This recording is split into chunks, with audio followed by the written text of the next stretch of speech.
We respectfully advise Aboriginal and Torres Strait Islander peoples that this video contains the names and images of deceased Aboriginal persons and mention of historical events that may be disturbing. The inroads of strange tribes, alliances between Aboriginal people of the Hunter and Brisbane water districts in the early years of settlement, by Dr. Laurie Allen.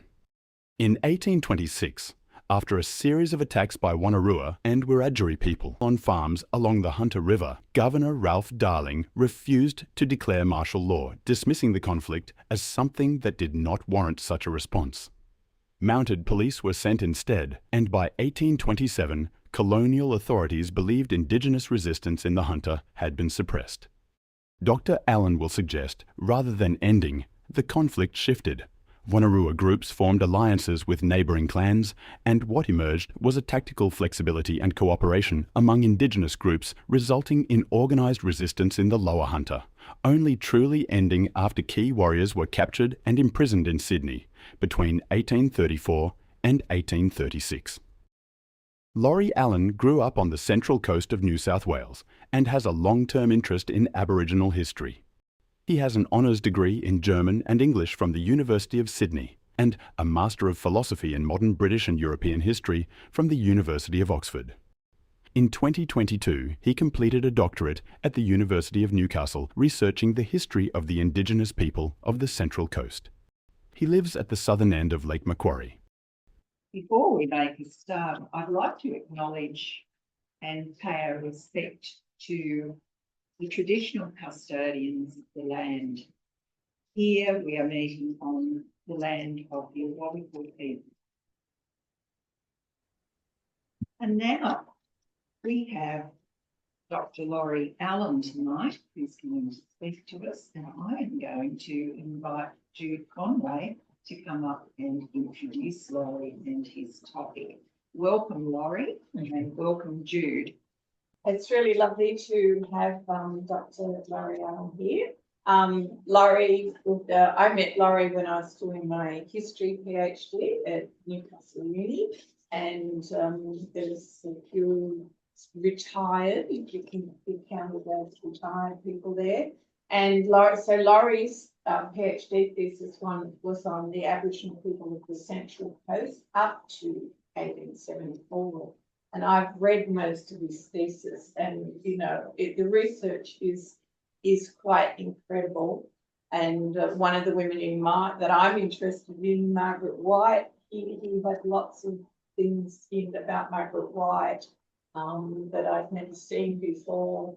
He had two brilliant supervisors, Lyndall Ryan, who did the massacre map, which many of you may have heard about, and one of my supervisors, Nancy Cushing, who spoke here. And Laurie, like me, had a bit of a varied career in life before he got to do a history PhD. He had been an engineer, and he had worked with Aboriginal people in the Northern Territory, and he has various degrees. Did you do one in the UK? Yes, I did. Yes. In what was that, in economics? No, in modern British and European history. Oh, that's right. So, yeah. Anyway, so he ended up. Why did you decide to study Aboriginal people? What, because of your experience in the Northern Territory? Yes, I did work with Aboriginal people for a couple of years at least. Yes. Anyway, tonight he's sort of drawn from his thesis to make it to talk about Aboriginal people that are closer to Newcastle, and he's going to give us a very interesting talk about how various tribes, work together to try and combat the white invasion, and I'm really looking forward to learning that. Thanks,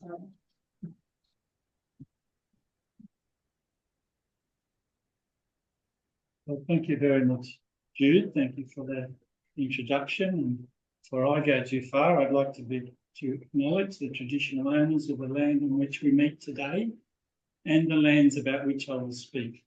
And I'd also like to pay my respect to elders past and present. So yes, again, thank you for inviting me to speak tonight. My topic is there, and I just want to start by saying that last Saturday, my fiancée Daisy, who's here with me, and I visited Mosman Shopping Centre.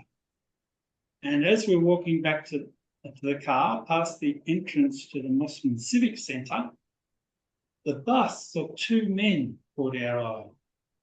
One was of Archibald Mosman, after whom the suburb is named, but the other one was this man.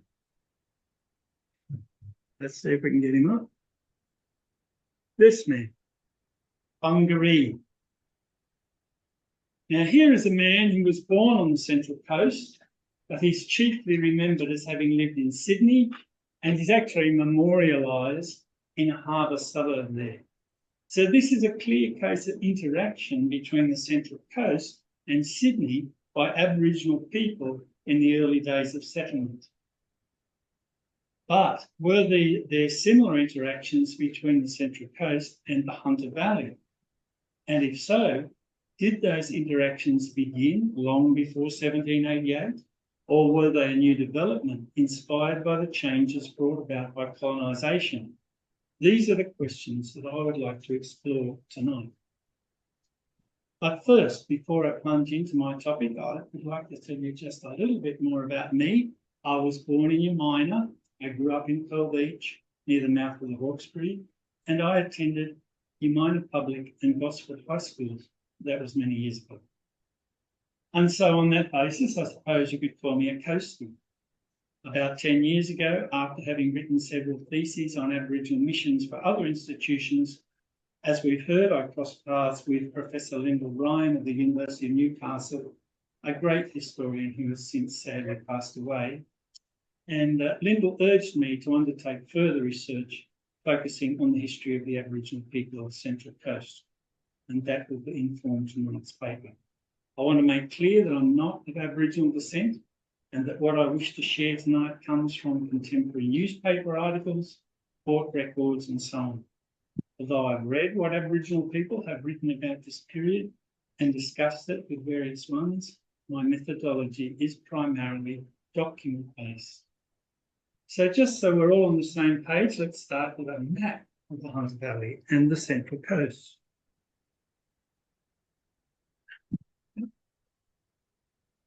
Now, I'm assuming everybody here is very familiar with the Hunter region on the top part of the map. And if you were asked to give an overview of that, I imagine you'd probably start with Newcastle, talk about Newcastle, then maybe move on to Maitland, which was Wallace Plains, of course, in the early days. Perhaps Greta, originally known as Black Creek, Singleton, then Patrick's Plains, and so on. But tonight, I would like us to move our eyes southward instead, just to see how close some other geographical areas are, the ones I'm going to talk about tonight. First, we come to Lake Macquarie on the coast, then to the southwest are the Wadigan Mountains, and on the other side of the Wadigans are Wollombi and Ellalong. Then moving further south again, close to the middle of Lake Macquarie, we have Coorambong on Dora Creek, then Wyong, which is close to the Tuggerah Lakes, and finally, right down at the head of Brisbane water, almost at the Hawkesbury, we have the modern township of Gosford. My point is that to understand the history of Aboriginal people of our area, we need to clear our minds of modern concepts, such as local government areas, electoral boundaries, and tourism regions. Prior to colonisation, it was just as feasible to move north-south as it was to travel east-west. And what I want to suggest today is that this north-south movement was not only possible, but critical before the British came with their parishes, counties, police districts, and so on. With this in mind, let's look at this map through a different lens, remembering that from an Aboriginal perspective, it was country that was all important. Let's ignore the towns I've just mentioned and focus instead on the names in larger print that represent Aboriginal people groups.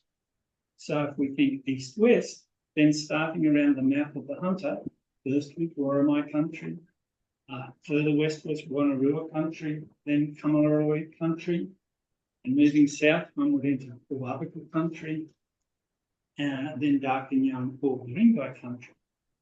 Now, I know that for some people, these names are controversial, as are the location and extent of each country. However, please bear with me.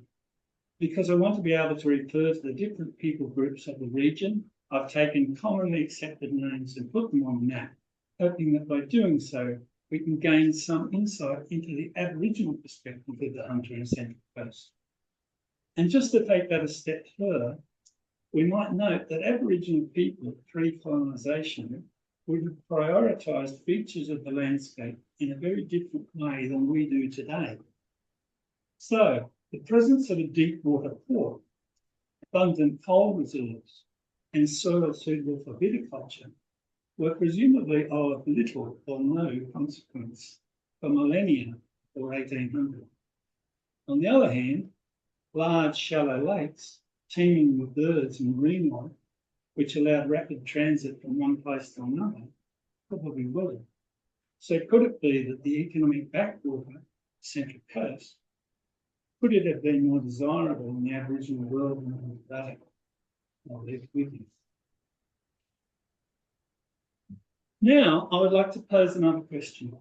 Did partnerships already exist between the Hunter and the Central Coast peoples before settlement? And if they did, how can we know about them? The answer is that we're very confident that they did exist, and our evidence for this comes from a number of sources. So, for example, in 1802, explorer Francis Borrellier saw an English hatchet in a canoe in the Hunter Valley, and he commented that the local Aboriginal people traded with their counterparts from the Hawkesbury and Broken Bay. This very early observation is one piece of evidence that the people from the Hunter were participants in pre-1788 exchange with strong links to the Central Coast. Then much later, in 1935, amateur anthropologist Walter Enright reported that samples of Merewether Chert, a stone associated with the Newcastle coal measures and of which the Newcastle Aborigines make most use, had been found far south as Narrabeen and as far north as Port Stephens. So here's another indication that trading partnerships existed across the regions. But it is unlikely that the stone travelled directly from Newcastle to Narrabeen. Rather, it would have been part of a succession of exchanges between neighbouring peoples. In an article written in 1939, archaeologist and anthropologist Fred McCarthy quoted a resident of Somersby Falls, that's on the Central Coast, as saying that Aboriginal people had once travelled from Singleton in the Hunter Valley to the Gosford area along a trail that passed through Wollombi, McDonald River and Mangrove Mountain. Their intention was to collect marine foods, and McCarthy surmised that the Darkinjung would have returned these visits. Finally, in 2017, Dr. Val Attenborough and 4 colleagues at the Australian Museum published their findings from innovative research on the movement of ground-edged artefacts. So we would probably think of ground-edged artefacts simply as stone axes. And the importance of this research is that it's much more empirical rather than anecdotal. So what this team did was they used a non-destructive technology, and they attempted to match 121 axes which had been found on the Central Coast with 368 potential sources of suitable raw materials from right across New South Wales. Analysis of the team's results showed that 35% of the artefacts found on the Central Coast came from the Central Coast itself, with by far the greatest number coming from a site near Mangrove Mountain, labelled the Poplar Creek Peats Ridge source. But what is important for us is that many artefacts tested came from outside the local area, from as far away as Merriwa in the Hunter Valley and Strathbogie on the New England tableland, the latter a distance of 430 kilometres in a straight line from Mangrove Mountain. Other studies have shown that artefacts originating in the Peats Ridge Poplar Creek source have been found in the Illawarra and Hunter. And some of these findings are summarised in this map.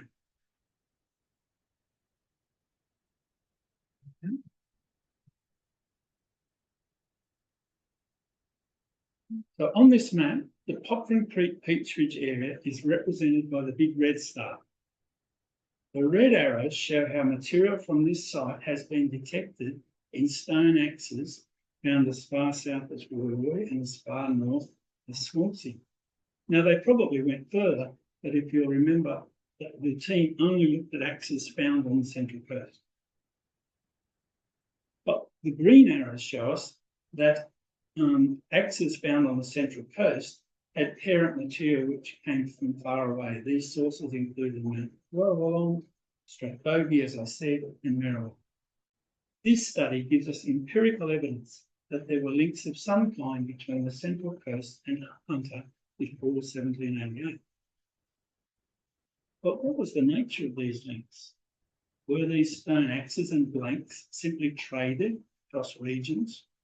Stone axes can be used in military operations, so they may also have been left behind by raiders retreating from fields of conflict and captured as trophies of war. We don't really know. Just blank that out. Let's now move then into the early colonial period, where we have written records to work with. As historians, I'm sure we all feel more comfortable when we have a little bit of text to work. I'm sure we're all well aware that the first permanent settlement in Newcastle occurred in 1804. But what is interesting is that this settlement predated the first settlement on the Central Coast by almost 20 years. So Newcastle was settled permanently in 1804. The first settler on the Central Coast, 1823, not 20 years later. There are several reasons why the Central Coast remained undeveloped long after the Hunter had been occupied. And one of these is that the colonial government wished to maintain a buffer zone between Newcastle and Sydney, which would be difficult to traverse by convicts wishing to escape. However, in 1823, the last of these convicts was moved from Newcastle to Port Macquarie. And so perhaps it's no coincidence that the first settler arrived in Woy in the same year. Settlement quickly moved northwards from Brisbane water, so that by 1825, William Cape and his sons had become the first settlers of Wyong, and by 1826, Percy Simpson had settled at Cooranbong on Lake Macquarie. Up to this point, there appears to have been little resistance by Aboriginal people to spreading white settlement, either on Hunter or on the Central Coast. However, in 1826, there was a series of attacks by Wonnarua, Wiradjuri and Kamilaroi people on farms along the Hunter from Scone to Singleton. This outbreak of resistance was countered by the arrival of the mounted police, who were, in fact, not police in the modern sense, but serving soldiers seconded from military regiments. Again, many here will be familiar with the events of 1826 and the ruthless suppression of Aboriginal resistance along the Hunter, culminating in the murder of Aboriginal man Jackie by Lieutenant Nathaniel Lowe. Suffice to say that the actions of the mounted police were very successful outcomes, and many historians have written that the Hunter War was over by 1827, just 1 year after hostilities broke out. In 1972, for instance, local historian W. Allen Wood wrote that the spirit and power of the Aborigines to revolt in the Upper Hunter were broken forever in 1826. While in 2002, military historian John Connor wrote that from September 1826, the two largest groups in the Hunter, the Wonnarua and the Kamilaroi, were forced to yield, though resistance continued into 1827. I would like to suggest, however, that rather than marking an end to hostilities, 1827 and the decade after it merely saw the focus of farm raids being transferred to remoter corners of the region.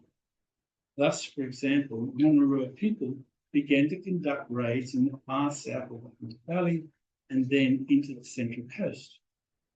That is, they moved into the area around Wollongong, into Coorambong, and increasingly through to the scattered farms around Wyong. This latter area being considerably less accessible and more sparsely settled than their own country. What is not clear is if these attacks were just an extension of a time-honoured tradition or a radical departure from previous behaviour. The earliest recorded raid on the Central Coast occurred in January 1828, but it was clearly one of many. A description of one of these southern raids has been left by the first Brisbane Water Police Magistrate, Willoughby Bean. He was writing in April 1828. This district, that is the Central Coast, has within the last 5 or 6 months been greatly disturbed by the inroads of strange tribes of Aborigines, I believe from the Hunter River, the Wollongong and the Sugarloaf. He reported that up to 200 warriors had attacked remote farms, destroyed crops, and on one occasion beaten the settler and his men. Bean's successor, Jonathan Warner, Warner's Bay fame, described a second series of attacks, which began 5 years later in 1833, when upwards of 60 warriors from the areas of Black Creek and Maitland attacked Coorambong, and then, a month later, attacked Wyong. In the latter case, they stole food and articles of clothing and threatened to spear a man while brandishing firearms.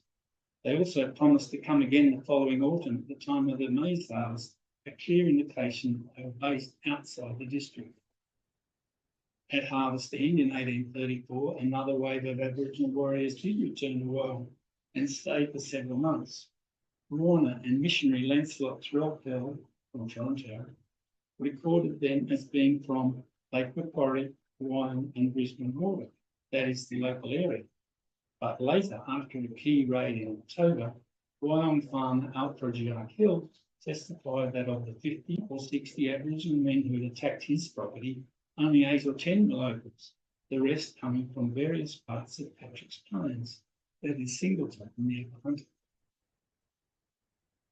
So reading between the lines, the given examples suggest that early raids were carried out by the Wonnarua, perhaps driven to this extremity by their treatment at the hands of the mounted police along the Hunter in 1826.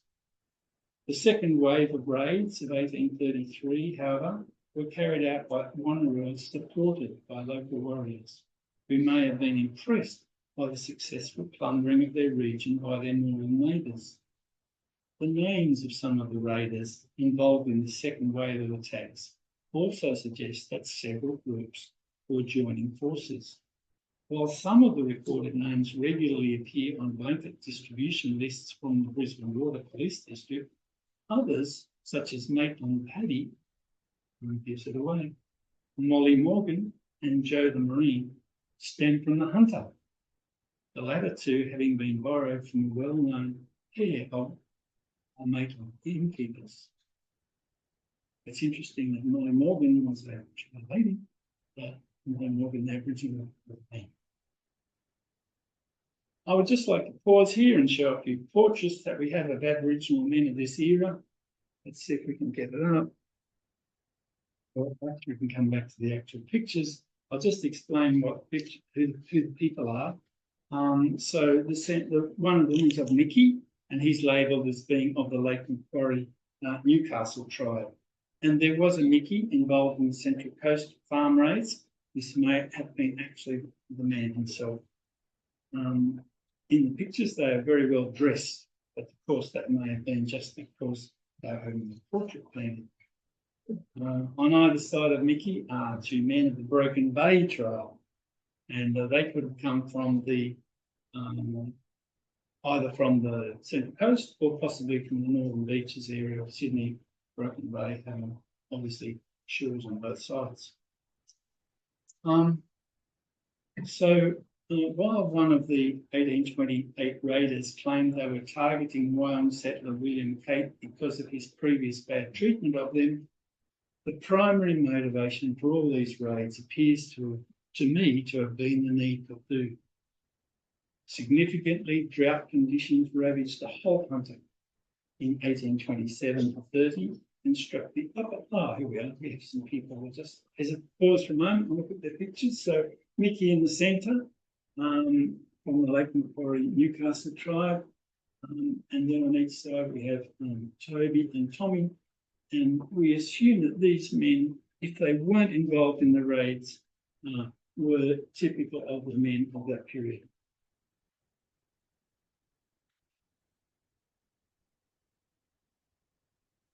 Unfortunately, their names are fairly common, so we can't absolutely identify them. So I'll just go back to it a little. Well, one of the 1828 raiders claimed they were targeting Wyong settler William Cape because of his previous bad treatment of them. The primary motivation for all the raids appears to me to have been the need for food. As I mentioned, there were droughts in 1827 to 30 and then in 1833.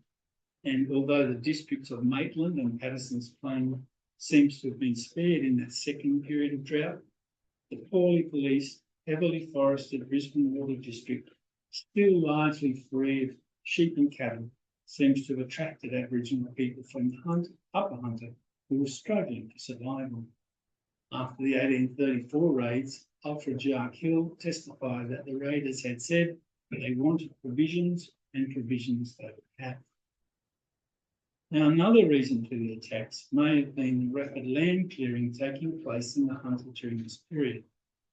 We have an Aboriginal song which was recorded and translated in 1840 by Mrs. Rachel Nielsen, who was a resident of Wonnarua.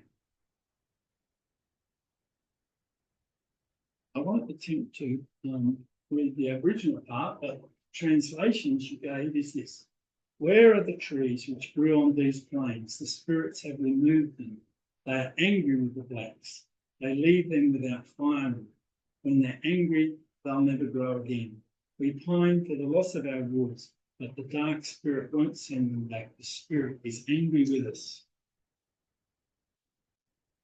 It's confusing that supernatural powers appear to be being blamed for the land clearing here. But perhaps the writer is actually appealing to the spirits to take pity on the people of the Hunter, intervene in what is going on, and drive the land hungry settlers away. So whatever the motivation for the raids, in the face of their increasing frequency, settlers demanded that something be done.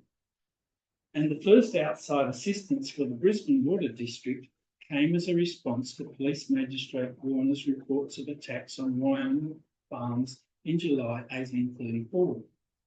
On the 12th of August, Governor Sir Richard Burke directed that 2 mounted policemen be sent from Sydney to Brisbane Water to assist Magistrate Warner and any posse of settlers he can procure to catch those who had participated in the Wyong raids or frighten them away. The 2 mounted police were duly sent, but their mission was a complete failure. William Cape of Wyong, who was always outspoken in his criticism, wrote later that a handful of Aboriginal men had almost stopped the mounted police from landing at all. And I quote, about a month ago, 2 cowardly soldiers were sent down to the Brisbane waters, and it would appear that the Aborigines would not let them land, although guarded by the constables. What sort of protection can such a handful of men or constables be or do? It's old Warner's orders. Surely nothing of the Waterloo about them to be driven out of the field by a few Aboriginals. They understand not more than 12. Before long, the 2 soldiers left empty-handed, presumably feeling they were wasting their time. Warner wrote belatedly that they would have needed many days to apprehend even one suspect. The raids continued, however, and so in late 1834, Governor Burke was finally galvanised into meaningful action. In November, a party of around 25 soldiers of the 17th Regiment fanned out from present-day Gosford, charged with apprehending all the delinquent blacks or driving them out of the district. They only arrested 1 man, however, after a month of effort, since the raiders retreated before them. This picture I'm going to show you gives some idea of how this group of 25 troops would have appeared to Aboriginal people, although the background of the picture is modern day Asia rather than the Central Coast a few years later. But it is a picture of 17th Regiment, and you can see bright red coats, muskets, big group of men, and these were the people that were sent to deal with the problem. When some of these soldiers made their camp at Wyoming, the focus of resistance moved further northwards, that is back towards Wonnarua and Wiradjuri. On the 5th of November 1834, the farm of John Lynch, south of Wonnarua, was attacked and a female servant was raped. 9 days later, Aboriginal men entered the home of Patrick Monk, an overseer of Barrava near Ellalong, and 2 attempts were allegedly made to abduct Mrs. Monk. As a result, Governor Burke, who was coincidentally visiting the hunter at this very time, changed tactics, now targeting the raiders together with their ringleaders. £10 rewards were placed on the heads of the alleged leaders, and this proved more successful. Over the next few months, in ones and twos, 15 of the 24 wanted men, plus 6 others, were captured, arrested, and transported by sea to Sydney Jail. After a series of trials in 1835, 14 were sentenced to hard labour in irons on Goat Island in Sydney Harbour, and a man named Mickey was hanged. The latter was possibly the man whose portrait I showed you earlier. These punishments effectively ended raiding south from the hunter. The Brisbane water people lost many of their key leaders for about 2 years, and several other men from Maitland and Lake Macquarie were also caught up in the arrests. Those that returned from the incarceration mounted no further mass resistance. Aboriginal people did, however, continue to defend themselves in other parts of the country, notably the Williams River area. Here in May 1835, £10 rewards were again offered for each of the 5 Aboriginal men who had allegedly stolen sheep, burned huts, and murdered 5 shepherds. Newspaper reports on this event are confused and contradictory, but in August, a man named Charlie was hanged at Dungog for this attack. Further unrest was reported in October 1835, when, according to the colonist newspaper, 5 sheep stations were plundered within a week. The paper urged that the mounted police, who were already in the area, be allowed to adopt more decisive measures than they had hitherto done. And perhaps they were allowed to do so, because by the end of 1838, the local police magistrate would write that the conduct of all the blacks in this neighbourhood has been quiet and praiseworthy during the last 2 years. The region had been pacified. 1836 then appears to be the year the Hunter War came to an end, and not 1827, as some have claimed. Throughout the period 1827 to 1836, Aboriginal people showed a tactical flexibility in the face of changing circumstances and a willingness to cooperate with neighbouring groups in a common cause. They acted in concert to procure food supplies, which in turn allowed them to continue their punitive raids. Only after key Wonnarua, Young, and other warriors had been progressively captured, hanged, or incarcerated would organised resistance in the lower country be set in the combat movement. So far, I have focused on the martial alliances between Aboriginal people of the Hunter and the Central Coast. But another question might be, were marital alliances also sealed? Early observers have written that wives were often obtained from a neighbouring clan, and there is evidence this happened in the present case. In 1845, the Wollongong police magistrate wrote that men from this district had a wife who had recently been taken from the Brisbane tribe. It's interesting that the alliances so prominent in the 1830s continued into subsequent decades, even after the days of the joint raiding parties were over. In 1846, the Anglican minister at Hexham, the Reverend Bolton, wrote that the Wonnarua there were usually on friendly terms with the Raymond Terrace, Port Stephens, Brisbane Wharf and Newcastle Aborigines, with whom they have frequent intercourse and trade by barter, forming a kind of brotherhood. He also wrote that they, that is the Wonnarua and Wiradjuri, seem to be very peaceful, though occasionally we hear of ancient existing enmities leading to collision between hostile tribes. The Wollongong people, I'm told, are frequently at war with the Bulga and Elalong people, their allies being the Port Stephens, Newcastle and Brisbane Wharf people. In 1926, settler John Tate, who had lived in Swansea since 1862, could recall Aboriginal people travelling in large parties, generally working in a circular fashion from Gosford via Wollongong and Newcastle to Swansea. Historian Paul Irish has used the term affiliated coastal zone to describe the catchment area from which Aboriginal people visited Sydney. So Paul Irish, I'm not sure if you're familiar with his very interesting work, looked at Sydney and he looked at the areas from which Aboriginal people seem to be drawn to Sydney. And from that, he drew a kind of circle or dotted line around Sydney and called it this catchment area. And my suggestion tonight is that perhaps Newcastle also had a catchment area and people came from Port Stephens, from neighbouring, perhaps even from the west and the Central Coast. They were all drawn together to mingle in this affiliated coastal zone. So in summary, we have much evidence, both written and non-written, that there were many interactions between people of the Hunter and the Central Coast. In some cases, visits were made to gather food or to attend ceremonies. In other cases, trade or barter were involved, and we are fortunate to have the work of Brisbane with its very precise conclusions linked to specific locations. The interactions we know most about came from the 1830s, and that's because of the involvement of the colonial authorities. Once magistrates and the police were involved, we started getting documents. But we can assume that many other interactions in the form of marital arrangements, friendly visits, skirmishes, etc., all took place as well. And it must not be thought that relationships between the Aboriginal people of the Hunter and Central Coast came to an end in the 1860s or 1870s. It's just that's where my research went.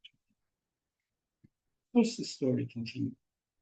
So, for example, a Wollongong lady named Sophia married Englishman Edward Newman at Wollongong in 1867 and moved to the Wyong area soon afterwards.